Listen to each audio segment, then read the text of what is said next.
Member for our district here in Jackson Heights and Elmhurst, Queens, and I'm so grateful to all of you for coming out today on a very important issue. I want to also thank the co-sponsors of our town hall who are here too, our Assembly Member Jessica Gonzalez Rojas,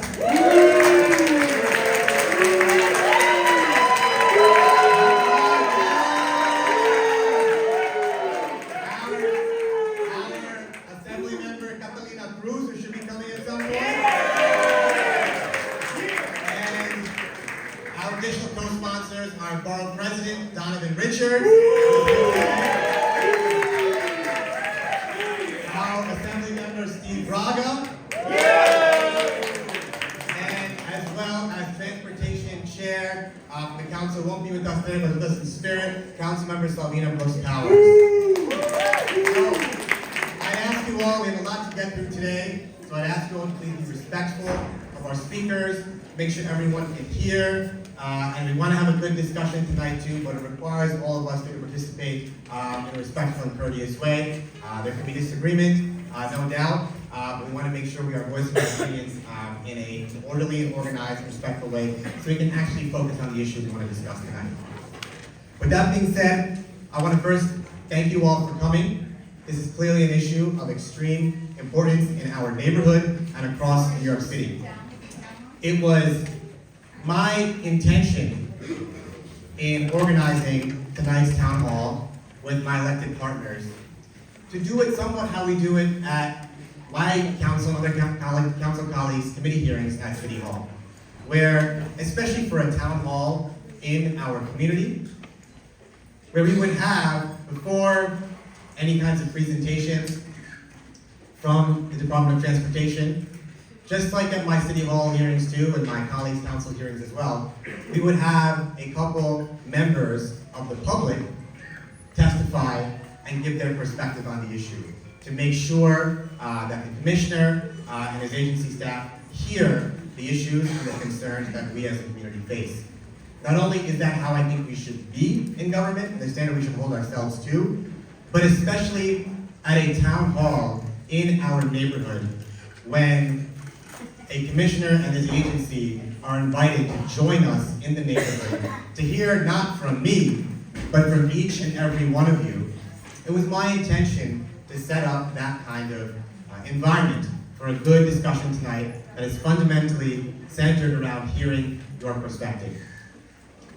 DOT Commissioner Idanis Rodriguez, at the last Transportation Committee hearing I was at just a couple months ago, confirmed to me in his testimony when I asked him directly if he would join me at a town hall in my community.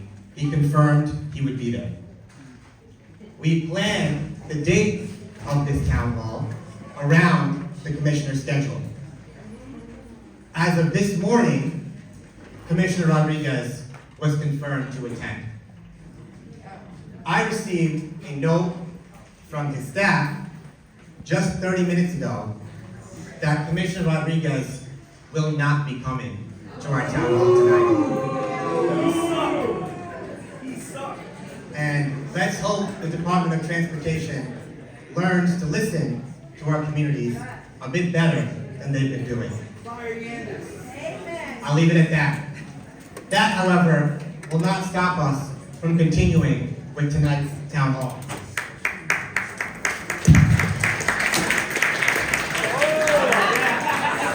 That will not stop us from continuing with tonight's town hall. Because in this community of Jackson Heights, I know I and our elected colleagues here endeavor to make sure the voices of you all, of our constituents, are heard and that we listen. And that really is the standard that every agency and its leadership should abide by. But we will move forward, and you have my commitment, as we have already done, that the concerns that you all expressed tonight will absolutely be communicated by me, by our colleagues, to Commissioner Rodriguez. And so with that in mind, let's start. Now, you all, I want to situate where we all are right now. We are in a school one of 6 public schools on our beloved 34th Avenue Open Street, Paseo Park. Just as you step outside.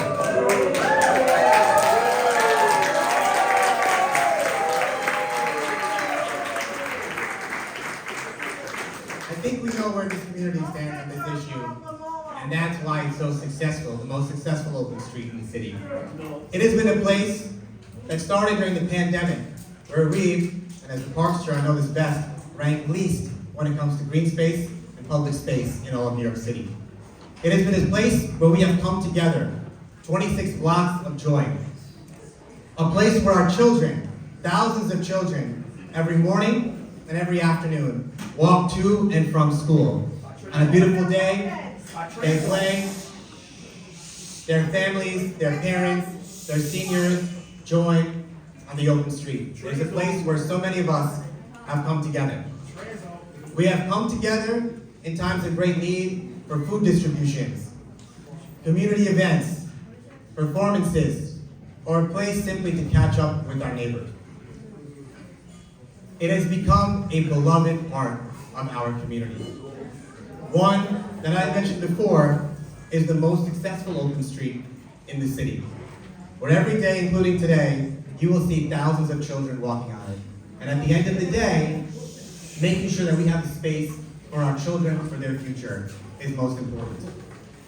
It is also a place where we have reduced crashes with pedestrians by 42%. It should be in a neighborhood that has some of the highest fatality and crash rates in this city. We care about safe streets in Jackson Heights. I guess I pose it this way. Do we care about safe streets in Jackson Heights? That's how I know that it's been a success. Now, let's zoom out from 34th Avenue Open Street. Let's zoom out. We have a great public space in our community, but we are seeing across New York City story after story of speeding mopeds across our streets, our sidewalks, our public spaces, our plazas, crashing into pedestrians, crashing into children, into seniors, making our streets extremely dangerous. It has been a crisis all over this city. That crisis has also made its way here to our communities of Elmhurst and Jackson Heights. We have seen far too many headlines of these tragic crashes. It has also made its way to our open street, where we have had mopeds hit children, we have had mopeds hit seniors multiple times sometimes on the same stretch as the moped was speeding by. We have had numerous instances of close calls, of mopeds speeding by as children are walking home from school, driving into the children. We have had mopeds flying down spaces that are explicitly designed for pedestrians.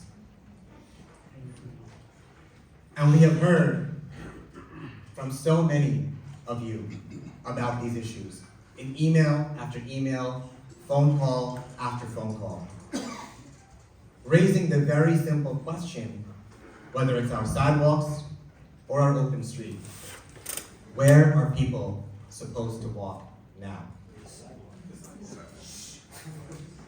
The biggest challenge, the biggest problem that we have is poor design by the Department of Transportation.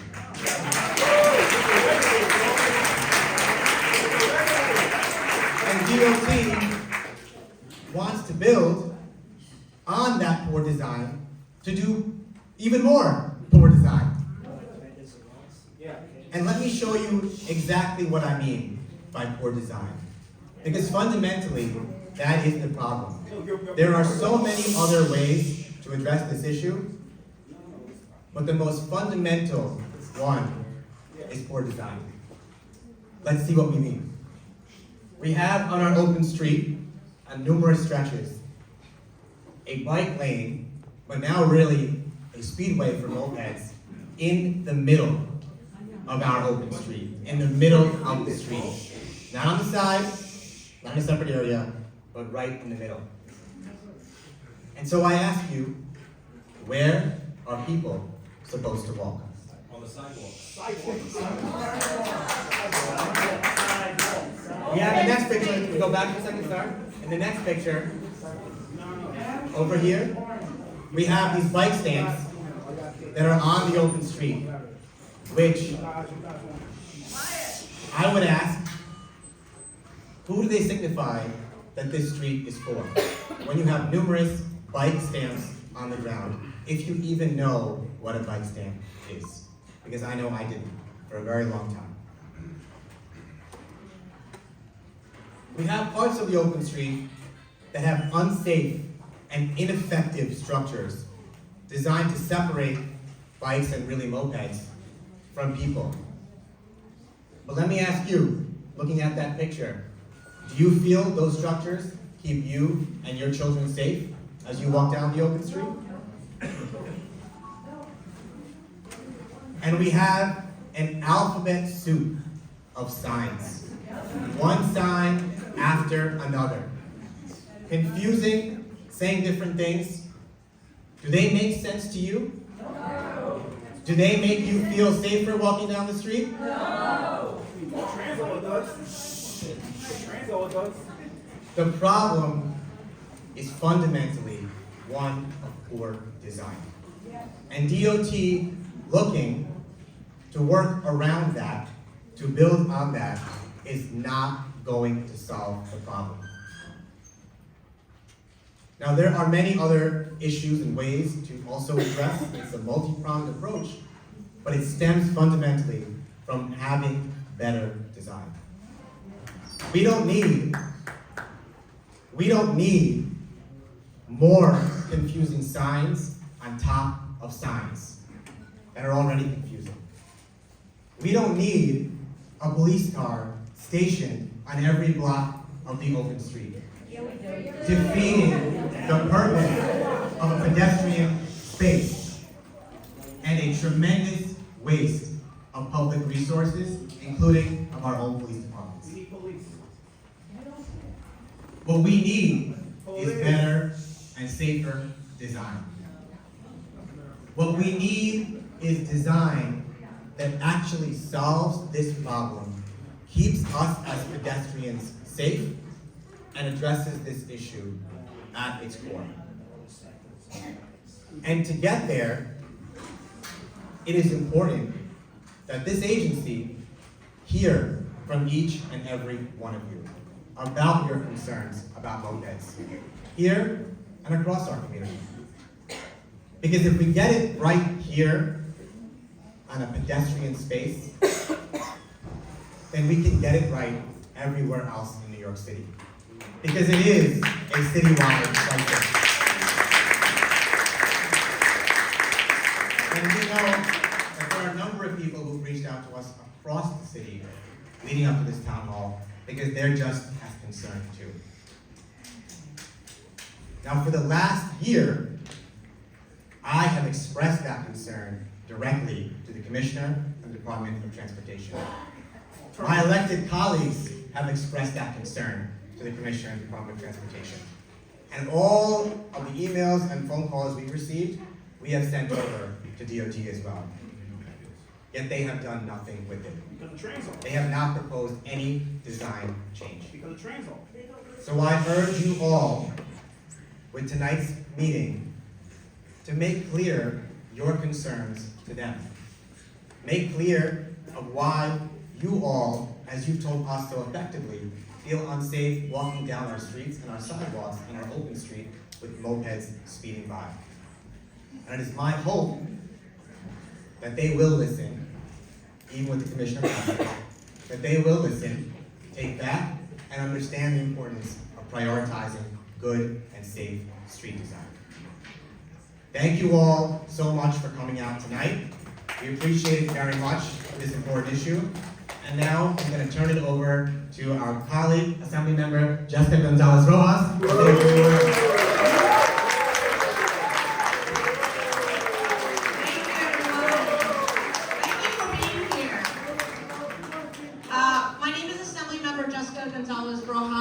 I am one of 3 state assembly members that represent 34th Avenue.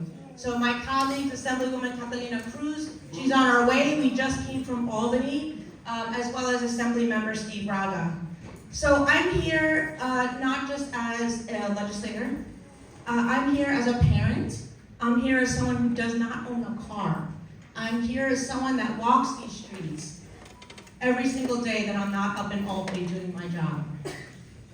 And I'm thankful to Shaker and my other elected colleagues and to you all, because we hear loud and clear the concerns that you have raised regarding mopeds on the open street. What about Roosevelt? Now, another issue that I want to raise is that mopeds, this is an education point, mopeds are actually called officially limited use motorcycles. Limited use motorcycles, which we call mopeds, are required to be registered and have a license. That's a fact. They are not allowed to be in bike lanes. And I want to make that clear. Bike lanes are for bicycles, and actually e-scooters are allowed to be on bike lanes, but not mopeds. So I want to share that at the state level, we have been working on a whole suite of legislation that I sponsor. One that got passed this morning, and I'm really thrilled because this will help alleviate some of the challenges we're seeing around mopeds. What this legislation will do is require, at the point of sale, if you're selling, leasing, or renting a moped, the company that is leasing or renting or selling the moped to you must register. The driver must register that moped before walking out the door.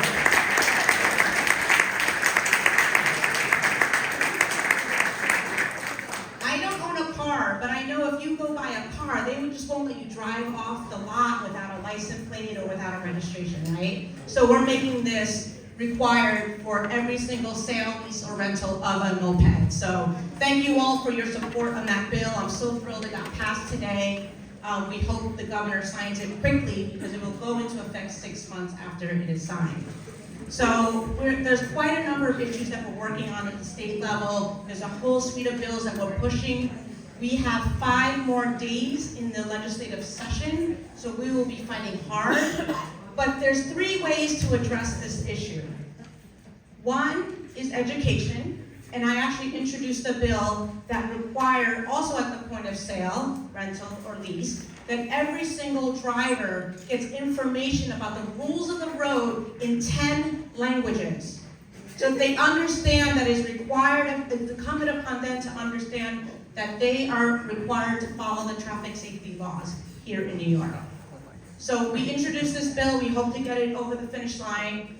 But in addition to that, we are pushing to get a whole number of bills to address that. On top of legislation, right, so policy aside, there are 3 ways to address this. Education, enforcement,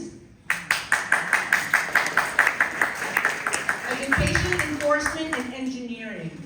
And which of these are the most successful in addressing this problem? It's engineering. It's engineering. So this is why we're here.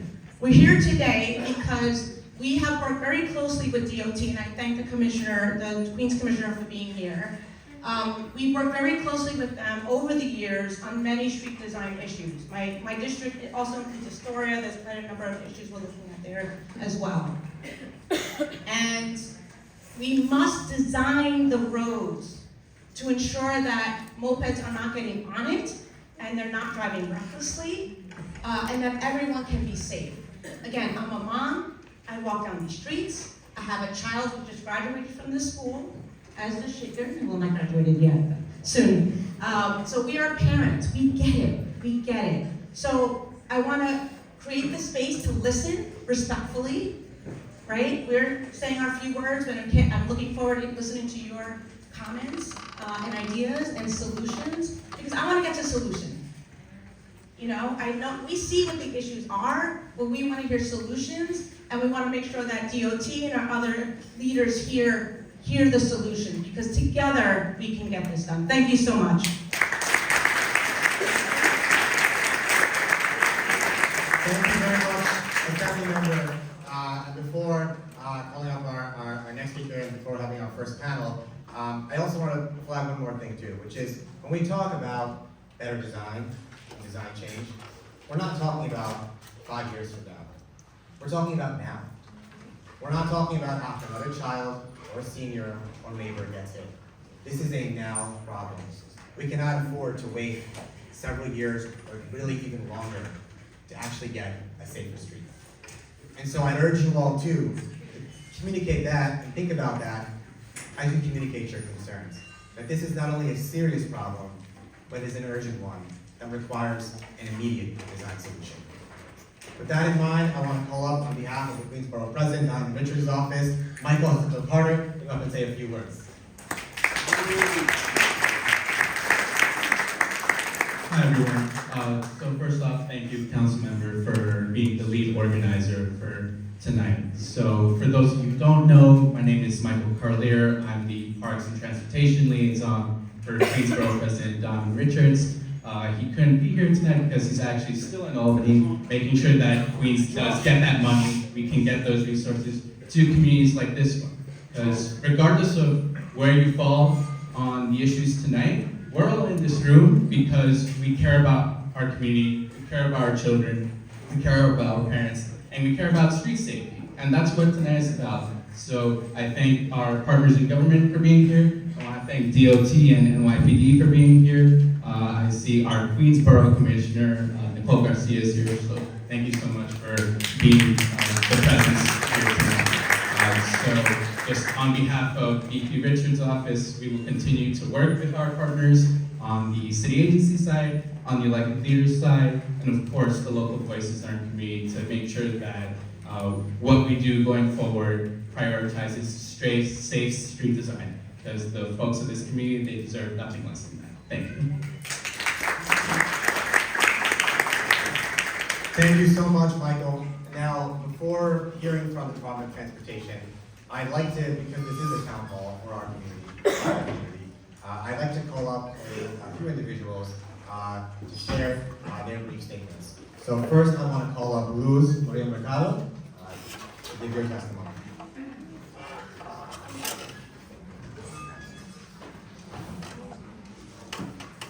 Thank you to our elected officials, Councilmember Shaker Krishnan, Borough President Don Richards, Assembly Members Jessica Gonzalez Rojas, Catalina Cruz, Stephen Raga, Councilmember Brooks Powers. Thank you, Commissioner Nicole Garcia, and the DOT for all of your work and for coming to hear our concerns. My name is Luz Maria Mercado. I'm the board chair of Alliance for Paseo Park. I grew up in Jackson Heights, the daughter of a Puerto Rican dad and a Colombian immigrant mom. Growing up, I longed for park space. The green space in our neighborhood was private gardens, courtyards in the center of exclusive co-op apartments. These spaces were unavailable to my family and people like us. Many people in this room know what I'm talking about. As a child, it was a place that I thought it was not meant for me. As an adult, I stayed in Jackson Heights with my husband to raise 2 sons and be near to my mom, who is now 91 years old. I live right near Traverse Park, our neighborhood's only public green space. My apartment balcony looks onto 34th Avenue and IS 145 Middle School. In 2018, I received a frantic call from my babysitter. She and my children heard a crash and saw the aftermath. People who were here then will remember this horrible day. A 12-year-old boy was pinned down under a Jeep. His legs could be seen underneath it.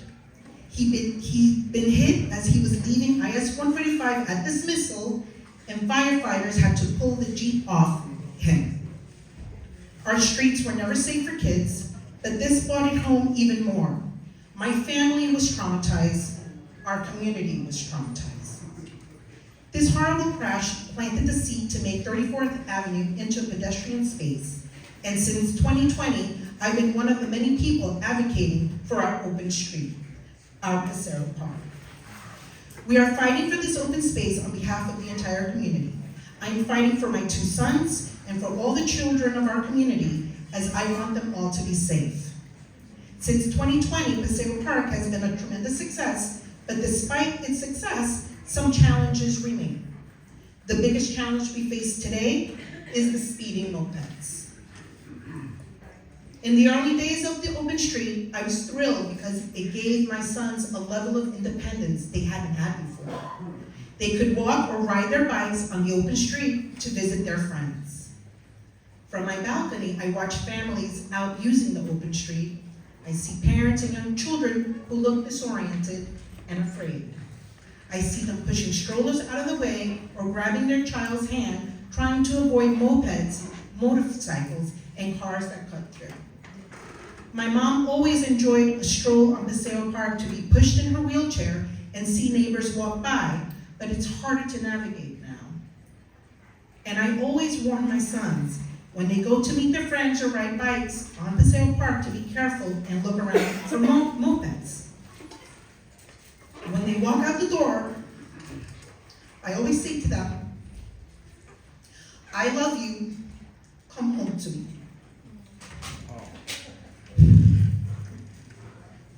The safety of children, elderly folks like my mom, and all our neighbors must be our top priority. It must be the top priority for the DOT. So we are calling on the DOT. Thank you for coming. Please listen carefully to the testimonies of our neighbors. Please treat this issue with seriousness it demands and work with our community on finding real solutions. For Paseo Park to be successful, it must be designed for their safety, our safety, and it must put pedestrians first. We believe these solutions must include infrastructure improvements to prevent more people from getting hurt. We need a multi-pronged approach if we are to address this issue effectively. I am a proud daughter of Jackson Heights, a 34th Avenue resident, and a parent. We need and deserve our Paseo Park, and we must make it safe for generations to come. Thank you.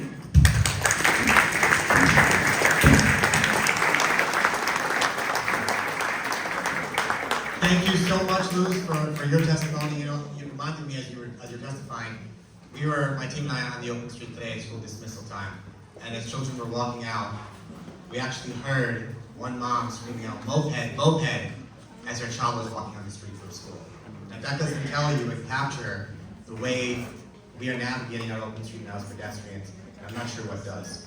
But thank you, Luz, for your testimony. Now I want to call up Helen O'Reilly to come say a few words.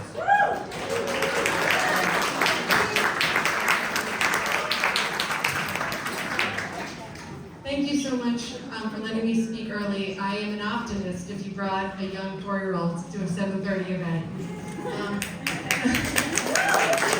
Hi everybody, I'm Helen O'Reilly. I grew up in Jackson Heights. My parents are immigrants from Ireland. I'm now raising my children in Jackson Heights. Eileen, you want to see your name?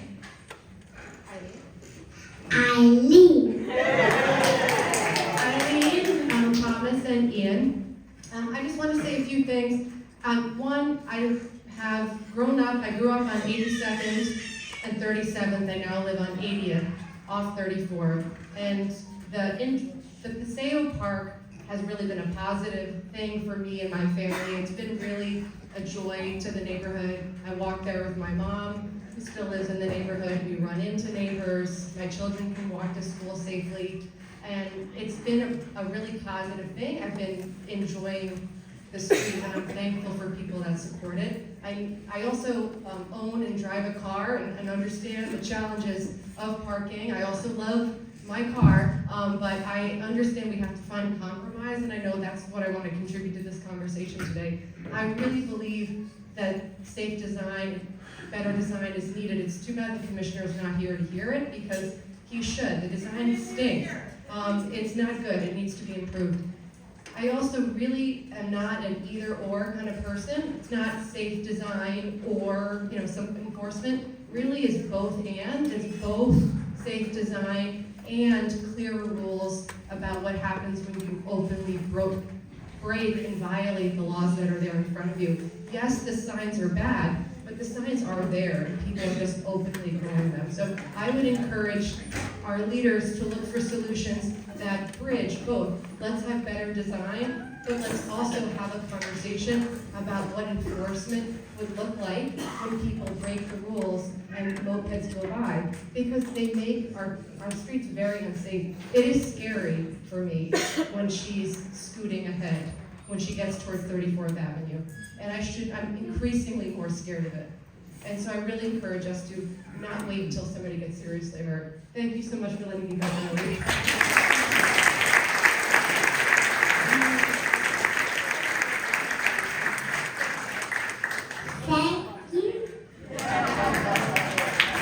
Thank you, Eileen. Thank you, Helen. As a parent, I know well that feeling too when you approach 34th Ave, and you look in both directions in every way before you get on a pedestrian street to see where mopeds are coming from. Now I want to call out Deja to come say a few words too.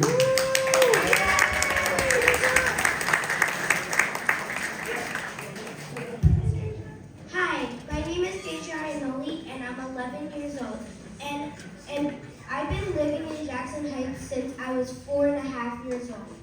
Before, when I was little, the neighborhood was open to cars on Northern Boulevard, 34th Ave, 37th Ave, and 37th Ave.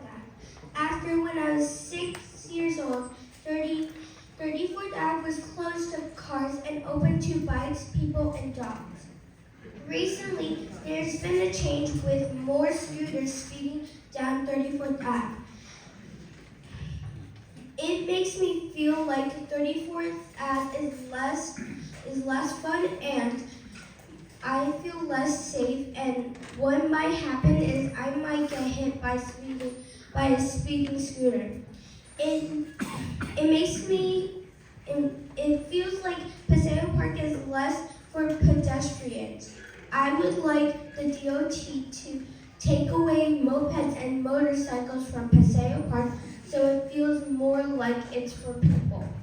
One of my favorite things to do on Paseo Park is have a family and anniversary celebration.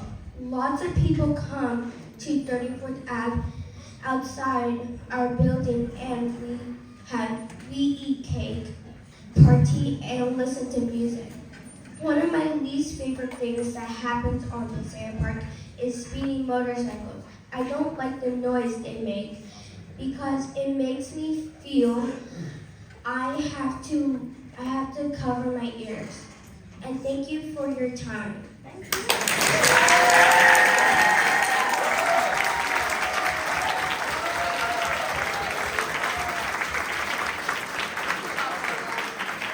Amazing job, Deja. Thank you for so powerfully summarizing this issue and speaking from your heart in a way that really captures all of our feelings. So thank you. Now, I'd like to convert from a few members of our community. I want to thank our DOT team for coming out today, and I turn it over to you to say a few words that you all have prepared as well. And I'll call up now First Deputy Commissioner to the Department of Transportation, Margaret Forgiano. Thank you, Councilmember. Thank you all. So at the outset, let me say that the best thing about being here tonight is understanding there are so many people so deeply committed to this neighborhood, and I believe by and large are in support of this open street. We do, some not, it's okay, we're not, it's okay. Some are and some aren't. But we're here tonight because we do recognize that there is work to do and it's a work in progress.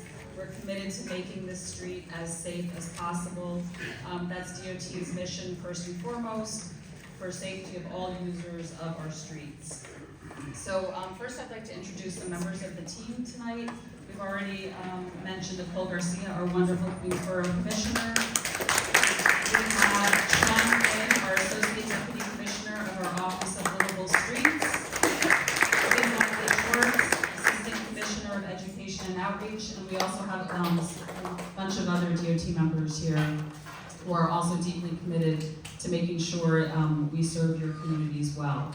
So we have a brief presentation that we would like to make, and what we'd like to do is, first of all, for clarity purpose, review and establish what is legal and what is illegal about the devices and about 34th Avenue.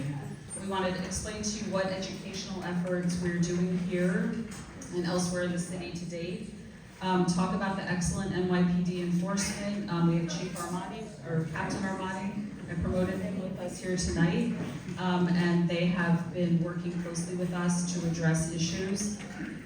We also want to review a little bit about the legislative efforts that have been discussed, some of the safety stats, so we actually know what is happening here.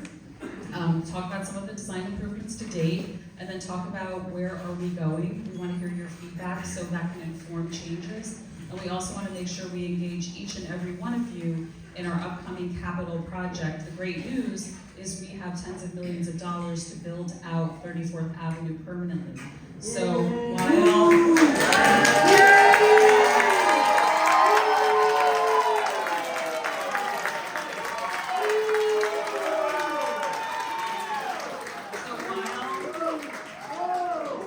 we continue with our open street, I didn't mean to start something. What we would like to do is continue to engage you on the current open street and the future open street. So with that, I'd like to pass it off to Sean Flynn to begin. Thank you.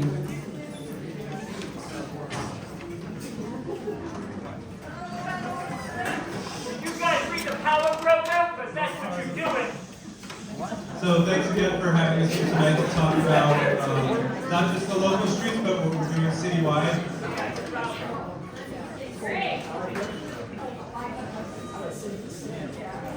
Sorry everyone, I think I started this town hall by saying that we would respect the speakers and their points of view and not interrupt and not heckle. I know there are people here, there are a number of community members from Jacksonites, there are people who are not from Jacksonites who are here too, commenting on our local street. And I ask you all to know, one, here in our community when we have events like these, we're actually respecting the speakers whether or not we agree or disagree. It's frankly a very mature and adult response to be able to hear someone else, even if you don't agree with them. So I'd ask you all to maintain that degree of decorum and respect for our speakers, even if you agree, even if you don't agree. The point is to have a civil dialogue. Thank you.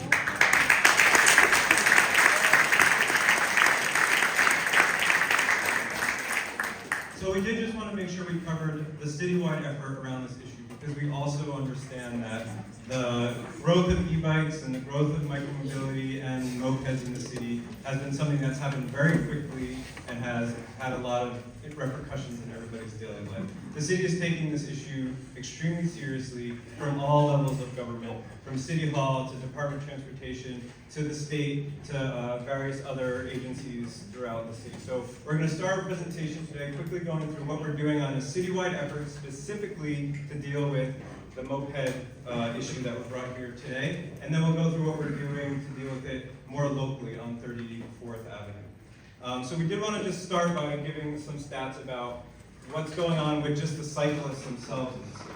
Not only are we seeing an increase in cycling overall, bike volumes are up, regular bike volumes are up, e-bike mobility volumes are up, moped volumes are up. And we're seeing a lot of injuries to these new devices. So people who are riding these devices are getting hurt. They're getting hurt because of bad behavior. They're getting hurt because of interactions with vehicles. And as we see this growing, these injuries growing throughout the city, we're realizing that we not only need to address, the street and the safety of just the users of vehicles and pedestrians, we need to also deal with the safety and legality of the users of these devices. We've also seen that a lot of the pedestrian, we did also want to note that we have seen increased interaction between pedestrians and these micromobility devices. Traditionally, we've seen very low numbers of injuries and fatalities between these devices and pedestrians, but over the past year or so, we've seen those numbers slightly increasing. So we want to make sure that we do not continue that increase, and that we take measures to ensure that everybody in this room can safely get around their community. Thank you.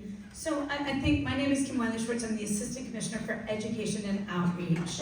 And I think it's important to say that this is all in a backdrop of Vision Zero City. And you're looking at the professionals who have been, we've been working on Vision Zero since its inception in 2014.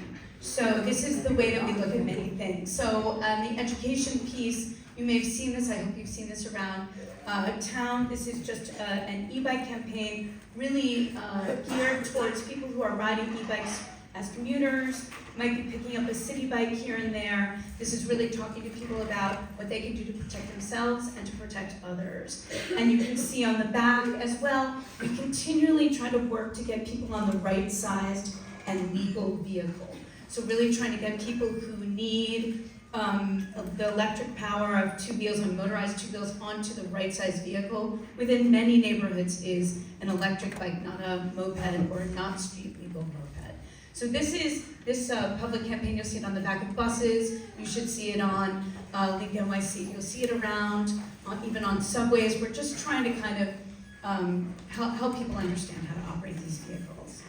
So my team is out all the time when they're not, some of them are in schools, and we go to over 600 public schools a year talking about traffic safety and all the aspects of it, but I have a street team that's out in the field working with many different people, mostly drivers, who continue to make the lion's share of who creates injury on our streets, but also talking to delivery workers, talking to people on site, trying to give them the equipment that they deserve, that will keep them protected, but really trying to talk through how to stay legal and how to stay out of spaces where they're creating danger for pedestrians. So we've been to lots of places. We try to go out and really be where the people are, get them to come in, speak to them in the language that they understand, and try to do that. And Sean will talk about my team starting to be out here on 34th Avenue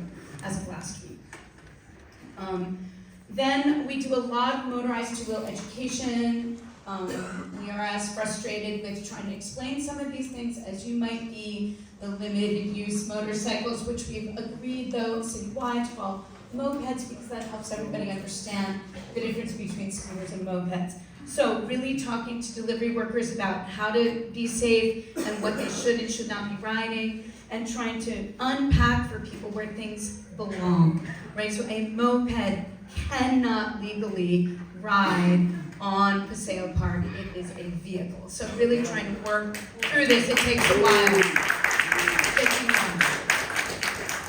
So next, I'd like to talk to you about the Mayor's Interagency Task Force. So probably I'm on a call and then in an in-person meeting at least once a week with this group. It is as many agencies as we can possibly put together to talk about all of the various issues, everything from, as you know, FDNY has had to be very involved, trying to deal with the battery fires that can come from the lithium-ion batteries, particularly of illegal or not street legal mopeds. We are dealing with enforcement and how we're going to be working together to do that, really trying to understand where people are violating laws and how we can address those things. We have the Department of Consumer and Worker Protection, which is helping us at point of sale. This is something that you're speaking about, right? Trying to figure out how to confiscate those things before they get into the hands of a delivery worker who may have been told that the device was legal when it wasn't, or that they were allowed to ride it when they're not, and not getting any of the information that they need. Of course, as the street designs change, where that's happening as well, and we're also just trying to create some recognizable images and language so that we can all speak the same language and try to figure out what the solution, what the problem is, so that we can address a solution. That's how Vision Zero works. So I just wanted to talk a little bit about some citywide enforcement efforts you might not be familiar with. So there has been a very large ghost vehicle operation that's been going on. Actually, my colleagues from the Chief of Transportation couldn't be here today because they're actually out doing something with the DMV and the state, trying to figure out how to have any device that is not registered, that is not legally designated, that doesn't have a license plate when it should, how to remove those vehicles from the street. And these are the numbers since they started this operation. You might not be familiar that this is happening, but they are stopping any vehicle, moped, motorcycle, anything that does not have the proper identification. And in the midst of all of these, they're making arrests, they're seizing vehicles, and they're writing an extraordinary amount of summonses to the tune of almost 7,000 of those. They're also out on the East River bridges, trying to stop mopeds from using the bike lanes that have been designed to keep bicyclists safe. And so they are out there at the East River bridges making seizures and writing summonses. And then, of course, at the point of sale. So going to places, making sure that they are removing illegal mopeds. And also this is the place where we're trying to get some of the batteries under control. So just so you know, to date, this year, the NYPD has removed 9,506 mopeds from the streets, which is, as you can see, a tripling of the efforts last year in total. We're only halfway through the year. So NYPD is really trying to do that because sometimes you just have to take that thing away in order to get it under control. So the last thing I'll just touch on is, we're working very hard with legislation. So glad to hear that, that's going to be at the governor's desk. Again, and I've been doing this work with motorcyclists as well. We don't want anyone to be able to purchase a vehicle that isn't licensed to drive it, regardless of what that vehicle is. So that, really requiring people who sell these things to get involved. Safe batteries are a huge issue for us. We're trying to get involved in that on all different levels. What kind of batteries can be stored, can be purchased, can be used. We have an equipment training programs that we are working on. The Department of Transportation has actually been tasked with doing that first thing. It will be my team that will be delivering that. And also, and always working with the app companies, or trying to work with the app companies to see if we can have them take responsibility for, for not just the education and the equipment, because people need to be safe on both ends, but also to try to help take responsibility for some of the, I'm so sorry, it's very hard for me to speak when you're speaking over me. I'm sorry, it's very hard for me to speak when you're speaking over me, thank you. To really, and I think the reason why I want some attention here is because we really need to think about this. New Yorkers can get a lot of good stuff done together when they think together. We have to think about how we're going to hold app companies accountable for their role in all of this work. So with that in mind, I'm going to turn this over to Sean. Thank you, Sean. Yes, so I did want to make sure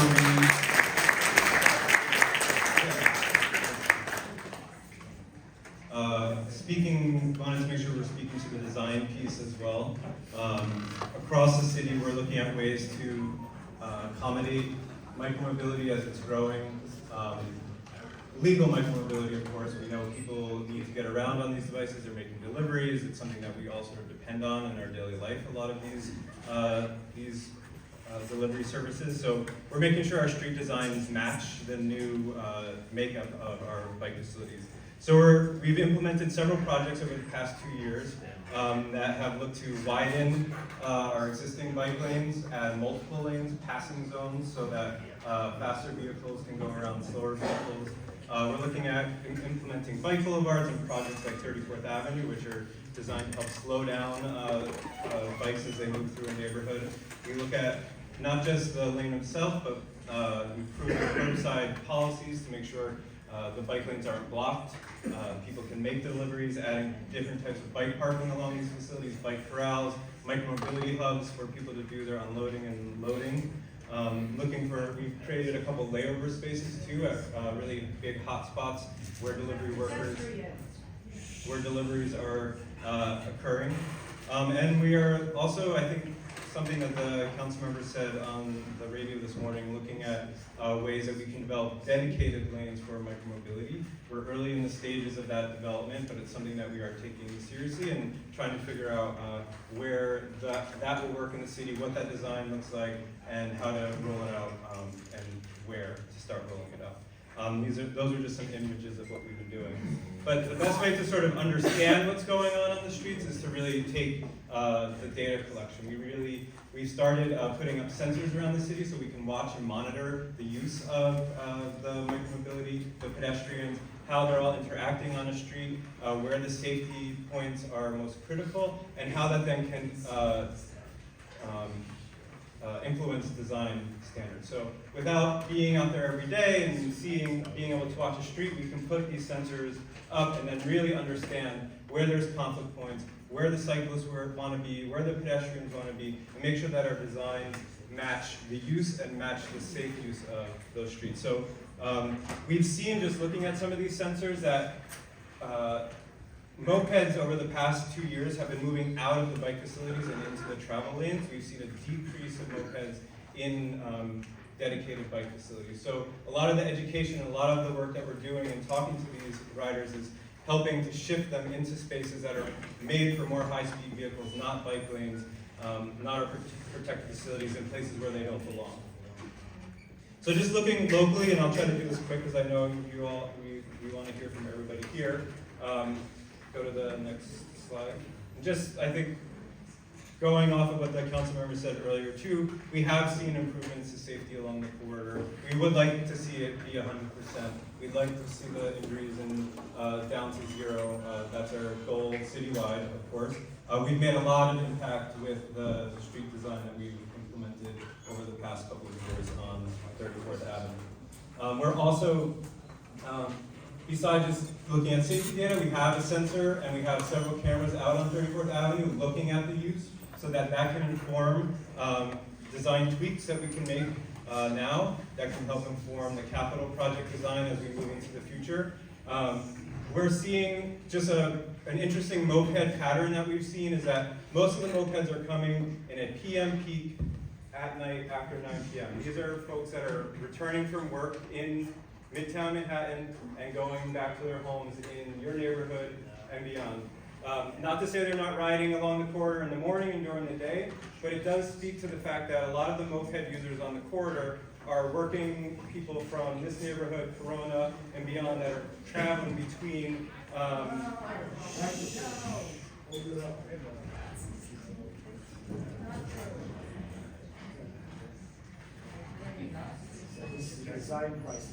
Test. So it's people that are traveling between Corona, etc., and your neighborhood to get to their jobs, to do their work in other parts of Long Island City, Brooklyn, and Manhattan. We see pedestrian volumes peak, of course, around school time and in both in the morning and the evening. Over the past several weeks, and actually throughout the entire life of the Open Street, we've been doing a lot of education and outreach.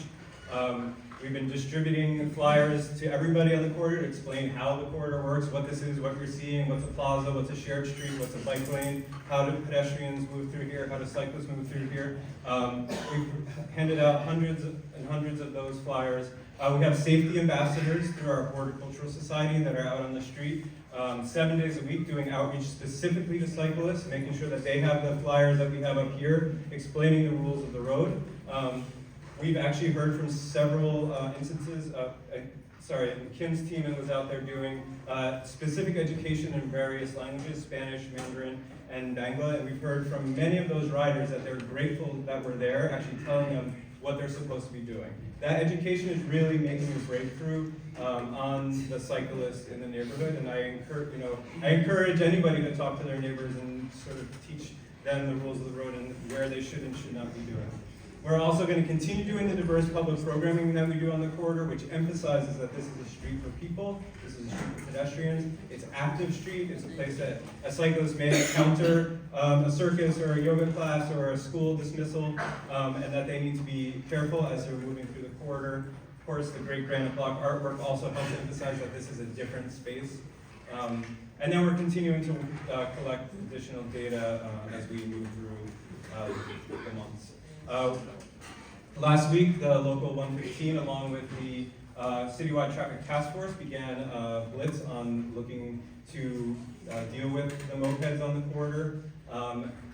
In the last 2 weeks alone, along the corridor, they issued 137 moving violations, which is cyclists, anybody running a red light, not being careful with pedestrian, failure to yield, mopeds that are illegally using the plaza spaces. Mopeds cannot be in the plaza spaces, end of story. So that is something that can be enforced about, that's something that can be educated about. They've seized 30 illegal devices alone in just 2 weeks. The devices that were not registered should not have been on the corridor in the first place. And that increased enforcement will continue into the summer. We will be making some design updates quickly. We're going to be adding some additional no moped signage in the plazas, which was originally a request from PD to help them do that additional enforcement and education. We are going to be adjusting planters and adding some additional markings to reinforce the slowness of the streets through the plazas and shared streets. And we are going to be adding pedestrian stamps along the corridor next to those bike sharrows that the council member pulled up earlier to really call home the fact that that space is for bikes and pedestrians. It's not just for bikes, it's not just for cars, it's for everybody who's using that corridor. So we're being responsive to that request that it's confusing where pedestrians may or may not belong. Additionally, we're going to work to develop some more gateway treatments, turning some of the existing painted space into concrete, hardening those diverters so that cyclists and e-bikes can't move quick. We've seen a lot of cars that disobey those diverters and drive over them. So creating them in more concrete will help really reinforce the diversion off the corridor. And then we are looking to also install another plaza block between 83rd and 84th with a curbside bike lane design, which can help us as we talk about the capital project to see if that design treatment is something that we want to move forward with on other corridors. Blocks along the corridor. It also breaks up the corridor too. It adds another plaza block. It adds another plaza block where mopeds aren't allowed, so it's even less likely that someone can travel from one end to the other legally. And then we're also looking at other corridors in the district to see if there's any places that we can create east-west bike connections. 34th Avenue, for those, a lot of you know, you've grown up here, you've lived here your entire lives, is one of the original bike lanes in New York City. It used to have diamond markings on it. Before we used bike markings on it, it is so old that it's it had some of the earliest ends of bike lane.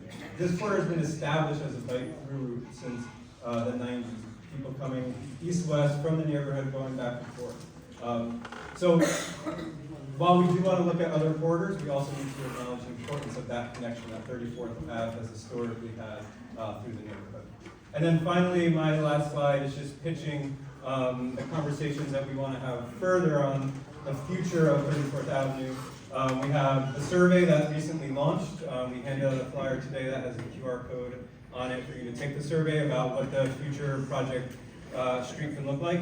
And again, the street doesn't have to be built out exactly the way it is today. It can be built out with your input, what we've learned, what do we want to see in the future. So nothing's set in stone, and we need you to show up at these workshops to tell us what that could look like. The first workshop's at June 18th at IS 145.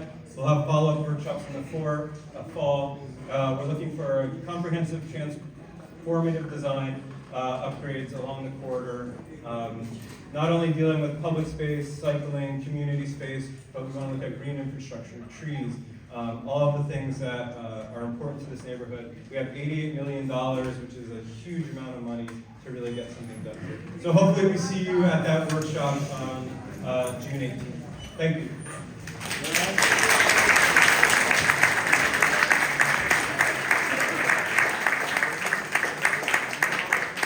Thank you, First Deputy Commissioner. Thank you, Mr. Garcia, and our whole DOT team that's here too. We appreciate the information, the detail here on what the department is doing to address this issue both citywide and our community. You've heard a lot of numbers. I just wanted to put out a few basic questions for you all, because I've heard this data, I've seen it before.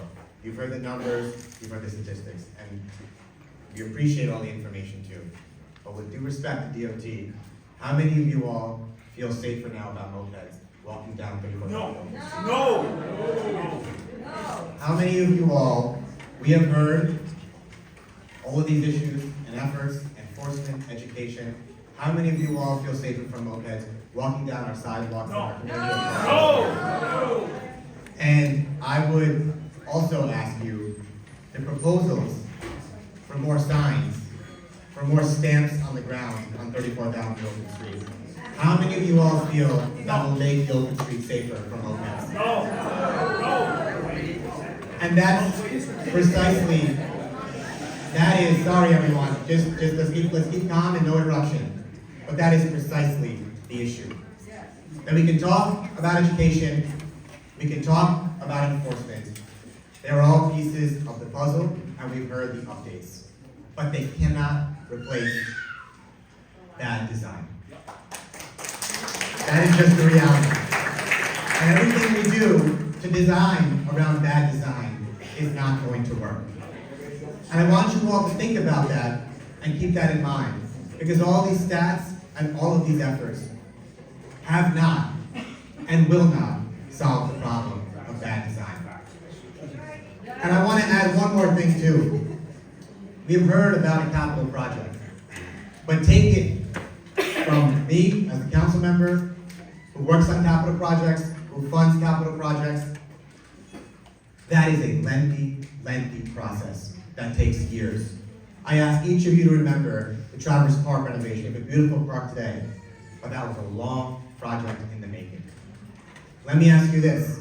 How many of you all, by a show of hands, feel that the moped crisis, both on 34th Avenue and across our community, is a problem that needs to be solved now, today?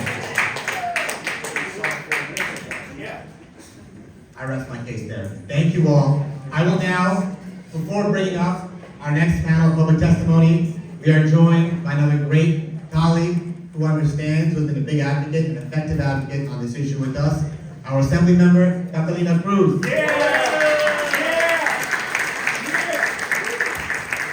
All I'm going to say is I'm much more interested in hearing from the community and DOT. My team was here earlier. I got stuck in Albany. It's the second to last week of session, so we just never know how things are going to go. Steve Raga actually says his apologies. He should be here in 15 minutes or so. His team is also here listening, because that's what we want to do. We want to make sure we're listening to you so that we can push them. No offense, Commissioner, but you know it's our role. We got to make sure that things are getting done. So I'm just here to listen. I actually bumped into, oh, there, is she still back there? Hopefully you can make it to the testimony. One of our young students who wanted to testify earlier and was going home, and I'm glad to see that she's still here, and that hopefully we can get to hear from her and our neighbors. And so thank you for everybody that showed up. I know it's a school night still, and it's late, but we are here to listen. I routinely run on 34th Avenue in the mornings, and the mopeds do not listen to anyone screaming at them or anyone saying, please don't do that. The signs don't work, so we have to get creative and we have to listen to you so we can push them. Thank you. That's it. Thank you so much, Assembly Member. Thank you for your work. Okay, now we want to make sure that we hear from you all in the public. Now, there's a number of members who have signed up to testify, so we're going to ask everyone to be respectful of time, respect people's testimony. We're going to allocate 2 minutes for testimony. We'll have some of the time as well. Submit your name, please, if you have it. Our first up, we're going to keep going through these. It's going to be Josefina Bahamondes.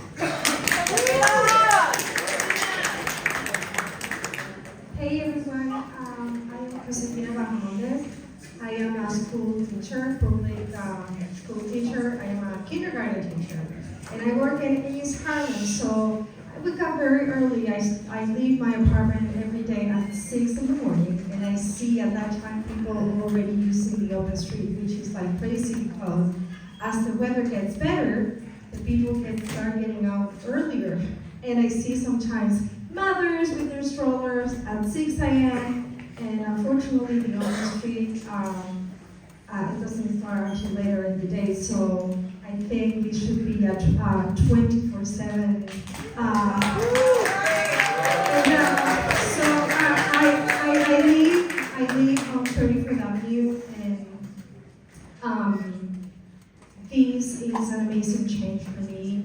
I am a cyclist. I used to run, not anymore, because what happened to me is that a couple of years ago, I was running with my husband and I was hit by a bicycle. And this was because there was no design on the open street. It was during the time they removed all the paint from the floor, and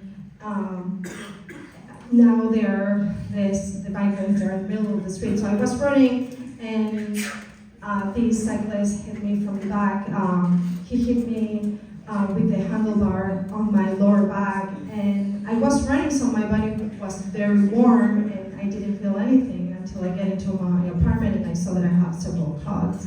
A few days later, I needed to go to the doctors, and they sent me to the orthopedics, where they found that I have a displaced disc on my lower back, and it took me several years for physical therapy. I needed to get 3 epidurals on my back, which they were very painful, and that sent me into a loop of not being able to exercise.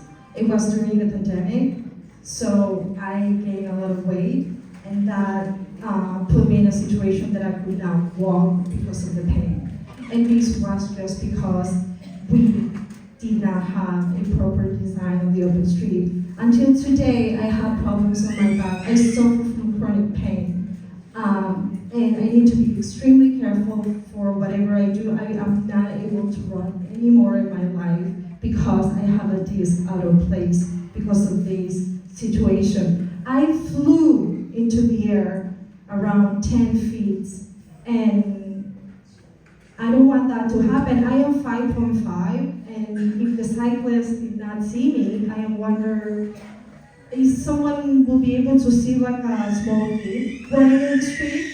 So we need a better design, and I don't want this to happen to anyone because it is painful. It is painful to be sitting for a long time, and tonight has been painful to sit there, listen to you, because of this situation. So we need a better design. We don't need more science. We don't need more education. We need design. So thank you, everyone. Thank you so much, Ms. Mina. Now we have Dorothy Magnani, followed by Rhoda Dunn.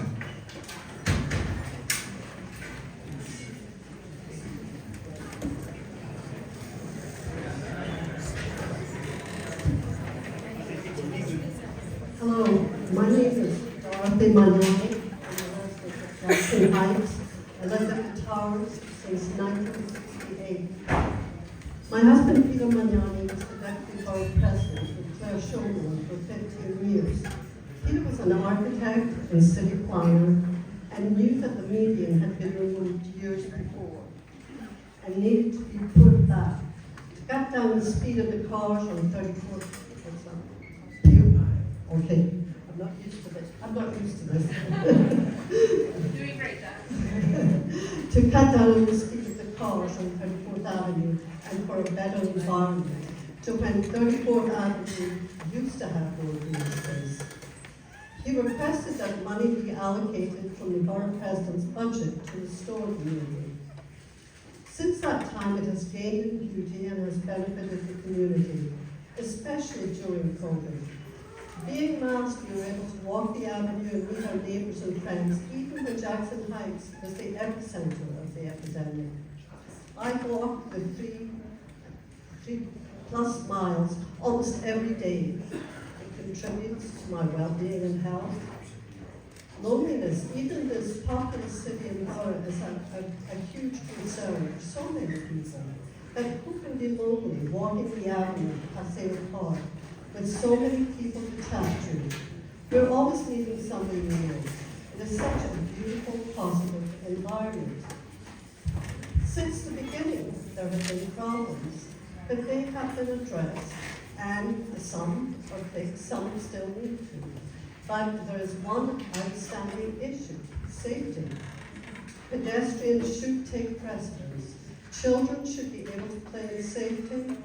Kids should be able to walk to and from school in safety. There There are babies in carriages, elderly with walkers, and in wheelchairs, people walking, running, exercising, skateboarding, socializing, and enjoying the outdoors. When I walk, I face the oncoming bikes. The bikes, the scooters, the mopeds, because when I see how fast they go, and how they weave and zigzag around people, and how close they come to the people. I've seen some of this, and a lot of near misses. It is terrifying. Pedestrians need to be considered first. Our Paseo Park is our village square, or should I say, long rectangle. It is our blue zone.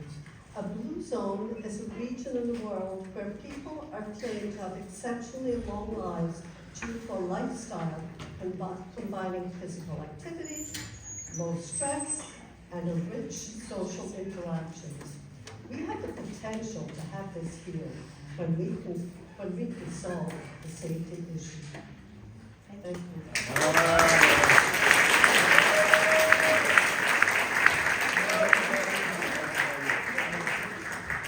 Thank you so much, Dorothy. I just want to point out to everyone too, we have John here from Senator Raja's team. He will be our timekeeper, so please pay attention. There's a lot of testimony to get through. We want to keep it moving, so he will give you the signal at the 1:30 mark, so you know you have 30 seconds to conclude. But thank you so much, Dorothy. Next up, we have Rhoda Dunn, followed by Michael Torby.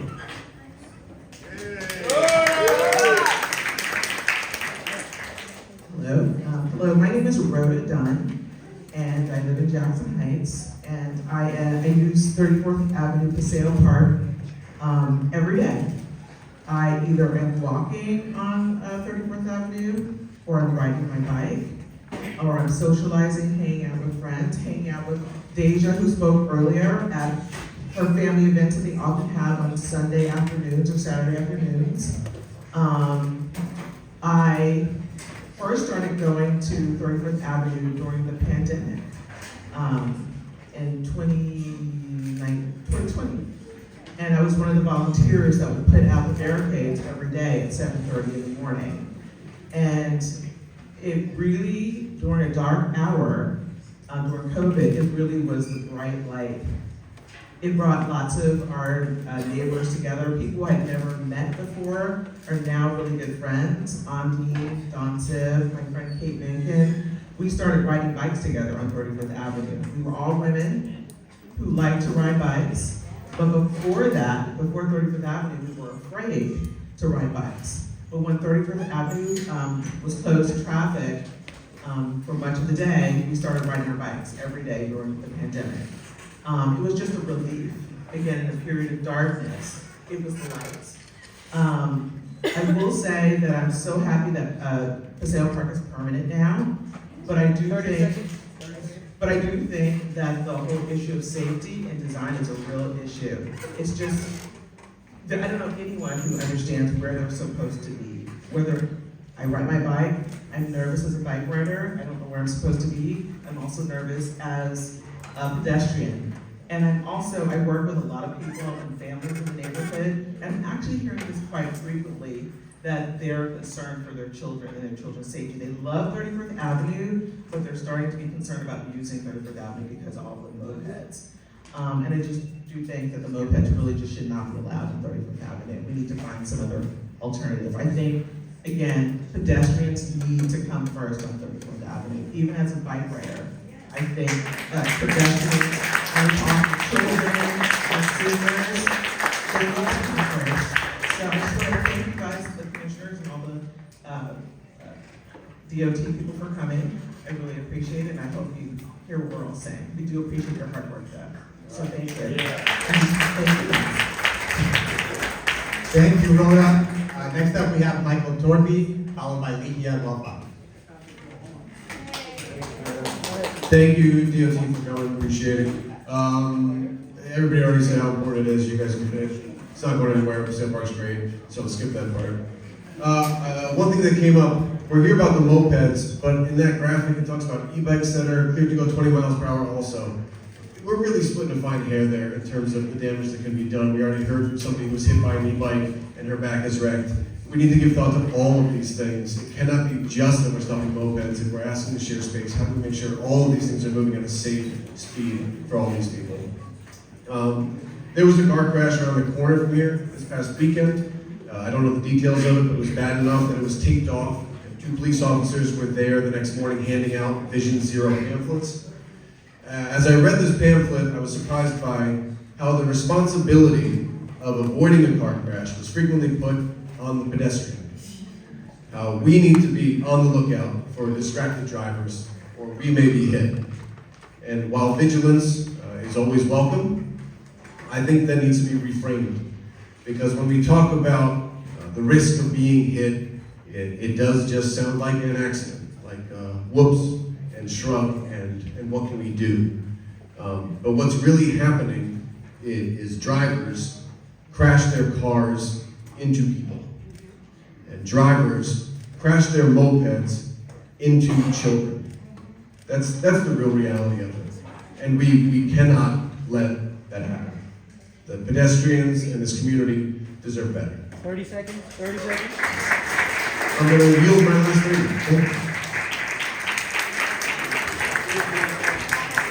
With that, so effective, in the last 30 seconds. Thank you, Michael, for your testimony. Now we'll call up Lihia Wapa, followed by Leslie Elman.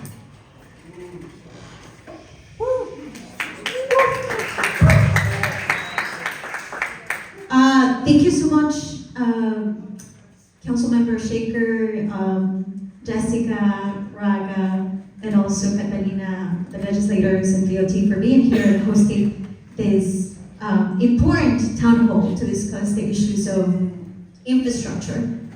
Thank you so much for the opportunity to speak. My name is Lihia Walpa. I'm the Executive Director of the Workers' Justice Project, and I have been organizing with Los Deliberistas Unidos since 2020, but also with Workers' Justice since 2019. And I have been organizing low-wage workers for more than 15 years. And my organizing experience actually started here in Jackson Heights. So I'm excited to be back and to be here. Hey, Chris, brother, I let you go on for a while doing this. You come to my community, you cannot be doing this. It's disrespectful. People are giving their testimony. You can give your testimony like you do at City Hall, but you cannot do it. I understand you, brother, but this is not what this is about. This is not what this is about. I hear you. You have the chance to speak. You have the chance to speak. But this is, be respectful. Be respectful, okay? We said to be respectful. We said to be respectful. That's what we're going to do in this community. We're going to be respectful. You want to come here, you got to be respectful. Thank you, Chris. We'll see you later.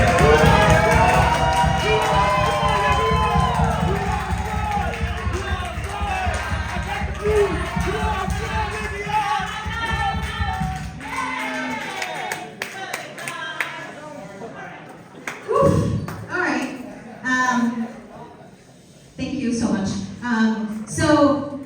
So I'm here, I think, to share a little bit of the perspective, and I have some leaders speaking here about how Deliberistas feel about this issue. And there is a lot concerns and issues that is being shared. And in street safety, it is a priority for everybody, including delivery workers and workers who use different type of e-micromobility devices. Street safety is a big concern. Why? For delivery drivers. Since 2020, there's been more than 32 deaths of workers who were using e-bikes and mopeds. App delivery work has become one of the most deadliest industries in the city, but also across the country.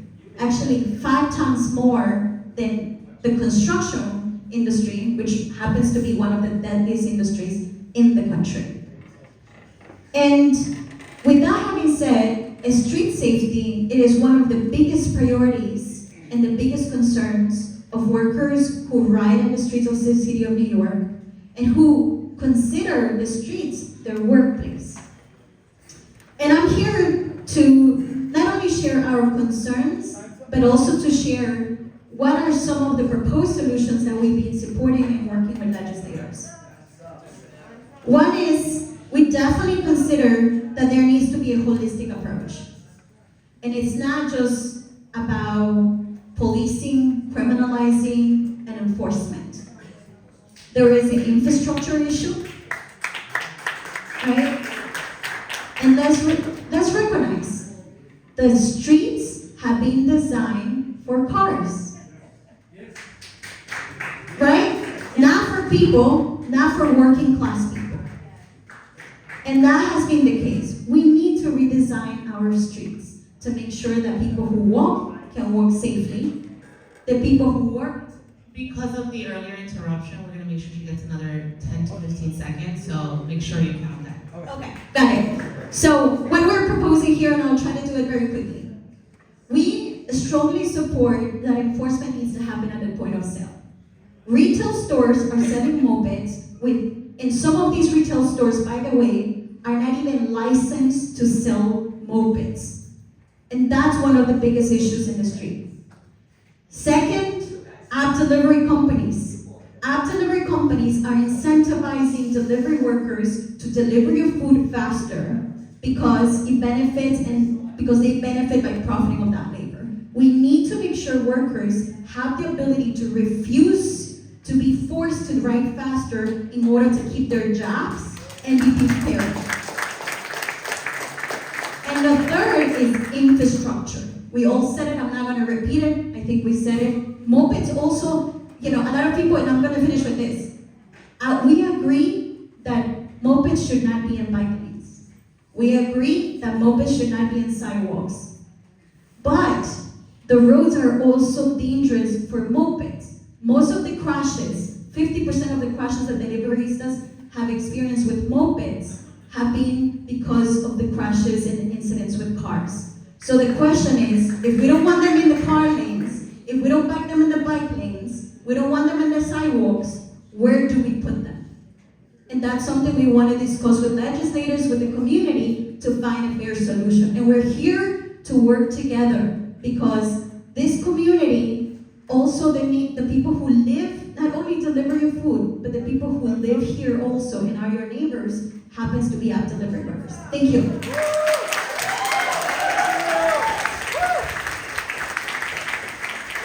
Thank you, Lydia. Thank you to our delivery workers, Delivery Unidos, also for making clear that even as delivery workers, they support better, safer street design. I want to call up now Leslie Elman, followed by Christina Furlong. Is Leslie here? Okay. Christina Furlong.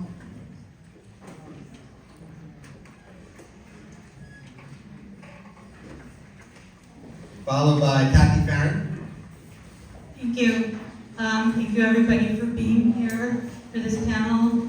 And DOT, I know all of these people very well as more than a 10-year advocate for pedestrians and cyclists in Jackson Heights and across the city, including going to Albany for state legislation, standing with the Assemblywoman there, marching with the Assemblywoman in Corona, calling Kim and Nicole, screaming at them. I also sit on the citywide community bike working group with Kim and a whole bunch of community groups across the city who advocate for safer cycling and infrastructure. I'm shaking because I cannot believe that Shaker, at the same time as receiving $88 million in capital funds in less than 5 years, is denouncing the DOT and not having any Adonis here. I support 34th Avenue, open street. I started when 3 kids were killed there, and nobody would listen. We had to do a mile-long march down Northern Boulevard. In the freezing cold, I had to call the councilwoman at the time to say, there's garbage on all these sidewalks, we're having all these people come to our march. And years go by, and they're getting everything so easily that when you talk about equity and you use cyclists, delivery guys, to say one thing one way and then to say another thing the other way, we want to keep them safe, we want to send them to jail. It's just really, we need to check the privilege and the entitlement in this room right now. Kids were killed in East Elmhurst. There was no paint, there was no crosswalk where the kid was killed. 6 months later, there was no paint in that crosswalk where the kid was killed. When I walked home from putting a sign up there on 34th Avenue, there were 2 different colors of DOT paint trucks striping the intersection where there weren't even any cars to begin with because the advocacy is so good. So I'm not here as an advocate for Paseo Park. Honestly, I didn't even know this was a meeting about Paseo Park. There were probably people in this room who didn't know that either. And we came here because we cared about the danger of mopeds and scooters to both the people on them and the people on the street. So I've never been in a room with such privilege and entitlement, and you guys should all say thank you for what you're getting so easily, because people have to work a lot harder for those things. Thank you, Christina. And just to clarify, as I said up front, I don't know if you missed it, but Adonis was invited, he confirmed, it was scheduled around him, he withdrew 30 minutes before the town hall. So, I did, thank you, Christina. But just to clarify, it would be great to have the commissioner here too. Next up, we have Kathy Farron. Well, Kathy Farron for now, I'll let you know who's next. Thank you. Hi, thank you everyone. Thank you for having this town hall. I think it's one of the first we've had in a long time in this neighborhood. And I think you can tell by the community that we appreciate it. We do come out. Okay, I'm also a member of Jackson Heights. I live on 34th Avenue and 76th Street. For the last 4 years, I've been preaching safety. I don't like 34th Avenue open street, but if it's what the community wants and votes for, then I would say go for it, but with safety. We need safety. I am also a member of the New York Safety Alliance Committee that has gone to Albany, and we have lobbied for some bills for electric vehicles, not just mopeds, all electric vehicles. These vehicles go more than 5 miles an hour. City Bike goes more than 5 miles an hour, especially coming down from the 90s to the 70s. It's dangerous. Anything that has a motor needs to be registered. Otherwise, there's no recourse. You get knocked down, the police will give them a ticket, take away their moped or their bike, and the next day give it back to them. There's a woman who's a cellist in the city, was with her husband and another player, got knocked down. She no longer can play the cellist. This is a crime, and the person who hit her got no problems. They're out riding a bike today, and this woman is totally disabled. Once again, I'm saying, I can get another second or two since the other lady got it. Once again, I am saying safety. And I came here tonight not to discuss Paseo Park, open street, for electric vehicles and safety. So I'm a little annoyed that I had to sit through all that, but I understand, okay? And $88.8 million can fill a lot of potholes. Thank you, Kathy. Again, everyone, please keep conscious of the time so you can keep getting through testimony. Next, we have Marcella Medina, followed by Zuleika Maria. Hi everyone, I'm Marcella. Very quick, thank you all. I'm not here with a story about where I grew up. I will just say this to DOT. You can disagree, it doesn't matter. But I don't think it's necessarily a design issue. I think it's an enforcement issue, whether you like it or not. Because you can put up signs, you can put up all these things to slow down. I don't think that's going to stop people who are not being properly educated. To the education team, yes, you can go to schools and all of that, but schools and students and teachers are not the ones who are driving these electric vehicles, because I agree, I think this is about all electric vehicles. So engage the restaurants, engage the immigration coalitions. Those are the people you need to engage, not schools. I mean, that's nice, but I don't think that's what drives the real change. To the elected officials, thank you for all of the legislation. Sorry that this might be shaking.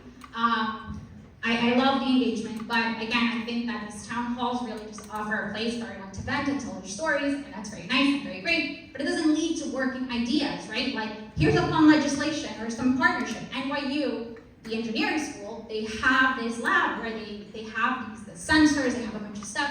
You have a bunch of students, engineers, engage them. That might be some like cheap free labor. I don't know. You have some, what's it called, legislation that you can enact where you're requesting that, you're requiring that restaurants engage and educate their workers, right? You could do very different stuff. 30 So seconds. the other thing is, I also thought this was all about like electric vehicles, and it's not. I mean, it's here right next to 34th, but I just want to remind you all that your district is bigger. I live on Broadway, where we have a big issue. We also have to focus on Roseville and the rest of the district. So let's make sure we pay attention to that, because we're in need. So let's engage those residents. I'm glad this is like civic engaged folks. What about the ones that are not, the workers, right? We have a ton of folks that also need engagement. So let's listen to all of that, and thank you all. Thanks so much, Marcella. Now we have Zelina Marie, followed by Lisa Sofio. No? Okay. All the parents are going home. I know, we're trying to move through it. Well, Lisa Sofio, is Lisa here? Now another parent that went home. Okay, Melissa Zavala. Melissa, followed by Frank Apollo. Maybe I don't need a microphone. That's all right. It's Come so on, loud. up here now, it's better. Okay, it's so loud. Oh, okay.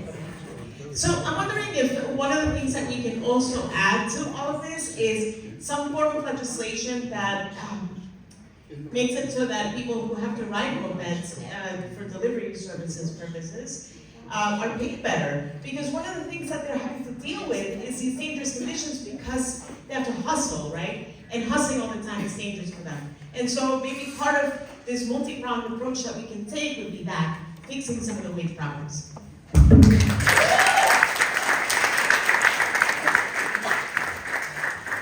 Thank you, Melissa. That's a very important point. Next, we're going to call up Frank Apollo, followed by Ed Wesley. Thank you. So full transparency, I'm very new to the neighborhood that's over 100 years old. I've only been here about 2 years, which does coincide with, thank you, it does coincide with Paseo Park. I hate to bring it back to that. I know this is not just about that, and I acknowledge that. I do own a car. I am a cyclist by trade. I have a 19-month-old child that we use the avenue frequently, and I am here for safety as well. As a cyclist, as a pedestrian, all of those, the mopeds, are dangerous and scary. And while I appreciate engineering, I want to see that go somewhere, and education, and I'm generally very against enforcement. I am not a fan of enforcement or police in general. However, it seems like it might be one of the only ways to bring down the amount of danger on the street regarding specifically mopeds. So that's again, that's my last E of the 3 E's there, but it's until engineering and education are pushed to their max and we see if it works or not.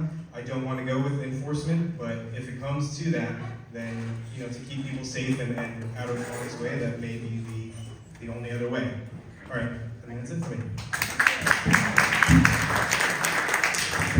Thank you so much. Now we have Ed Wesley.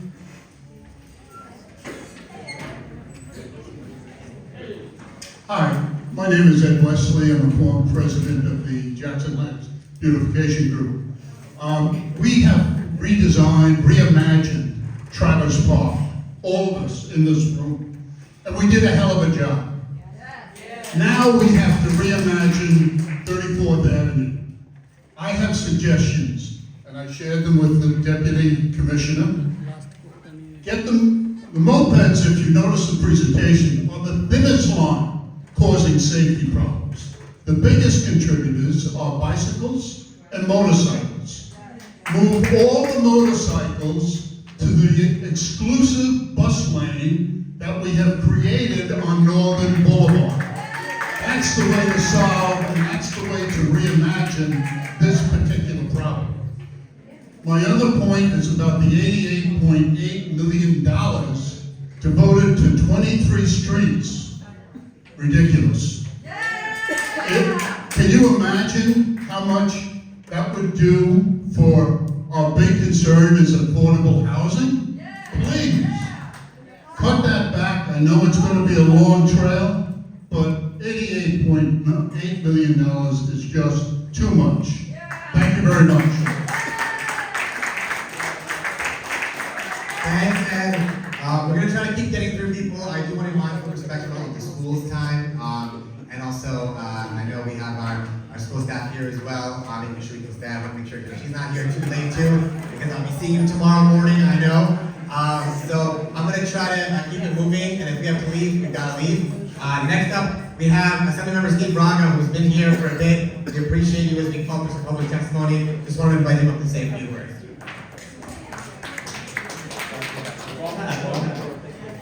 Thanks so much, guys. I just want to briefly take some time, and I don't want to take too much time. If our community members are here past 9:30, we want to make sure that you're given that space. I just want to say that I have maybe 2 blocks of 34th on my district, right off like 69 towards Woodside. So I'm always happy. After this, let's make sure we touch base and see how we can work together as a community. So it's not just a one-off one night, but that we can have that conversation moving forward. Happy to work with our colleagues in government here, and also thanks DOT for coming out. And it's so great also to see all the diverse community that came out, so it's more reflective of kind of our neighbors around here. So thanks so much for coming, especially taking time to speak and waiting this long. We appreciate it, and I would love to talk to anybody afterwards if you're still there. Thanks so much, Assemblymember. We're going to try to end this, unfortunately, by 9:30, because I want to be respectful of the school's time, too. So let's just try to move through it. Next up is Lori Truhat.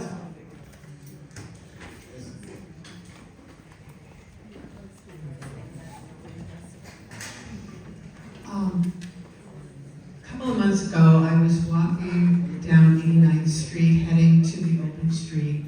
I really love seeing the community and people of all ages, even though I will probably never meet them in person. I like being surrounded by them. And I witnessed at the intersection a moped speed through a light, knock a cyclist off his bike, and then tear off and leave him lying in the street. It was at the intersection. It's not even an open street issue. It's a going through the light issue. And luckily there were people who came to his aid, and I did eventually see that he got back on his bike.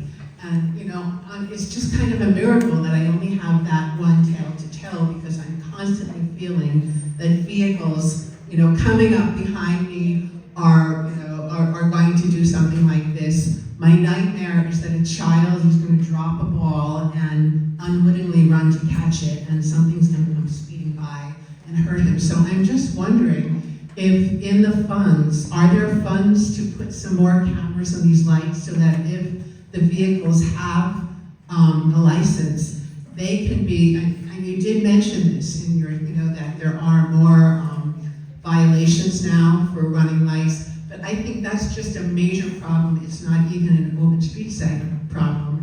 And I welcome the idea of design and education and enforcement, but I feel that if people do as they please, you know, none of that matters. They have to be caught.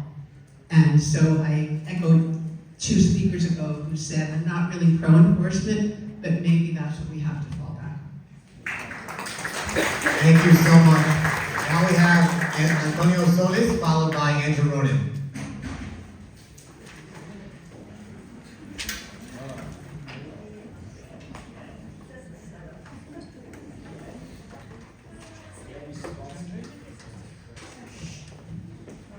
Gracias, Chica. Bueno, yo voy a hablar español y no me va a traducir, ¿ok? Hola, buenas noches. Mi nombre es Antonio Solís. Soy líder de los Deliveristas Unidos y